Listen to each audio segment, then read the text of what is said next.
frakkinni Oromoo marroon qobaasaa hiikuu danda'u tokko hin jiru. Dhimmi frakkinni Oromoo adda bilisummaa Oromoo qobaasaa hiikuu danda'u tokko hin jiru. Dhimmi frakkinni Oromoo kaafaa'oon qobaasaa hiikuu danda'u hin jiru.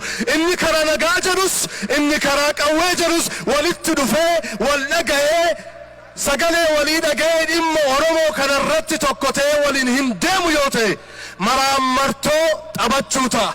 Gamaaf gamas dhaabbatanii miilla wal sakaaluu ta'a. Kanaaf Oromoo Jawaari wajjin waliin gallu yoo ta'eyyuu yeroon itti ta'anii wajjin haasa'an amma. Abiy Ahmed wajjin waliin gallu yoo ta'eyyuu yeroon ta'anii wajjin haasa'an amma.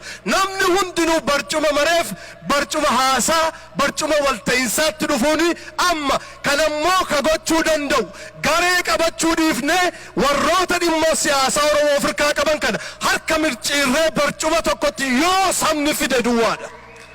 Na hubadhaa jara kana harka isaanii micciiree marroo harka isaa micciiree Jawaariin harka isaa micciiree Abaa'oo harka isaa micciiree Kaafaa'oo harka micciiree barcuma mareetti ka fiduu danda'u uummata Oromoo qofaadha.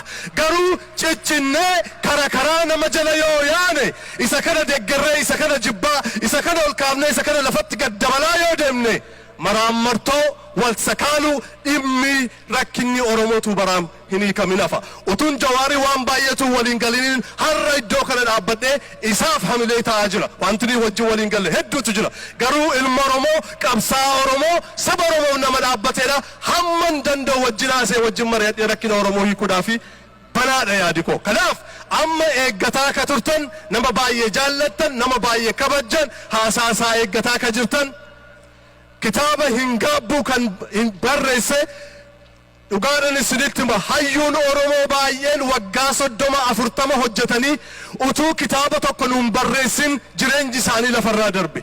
Jawaar yeroo kanatti daddafee ariitiidhaan akkuma yeroo baay'ee jedhu hammam akkan jiraadhu hin beeku hammam akkan umuriin na dheerattu hin beeku jedhee dafee kitaaba kana barreessuunsaa nuuf har'a barnootaa dhaloota dhufuuf immoo dhaamsa tarsiimoof tooftaa baafatee dhaloonni itti aanu qabsoo Oromoo kana fuulduratti akka deemsisuuf kitaabi kun hin fayyada.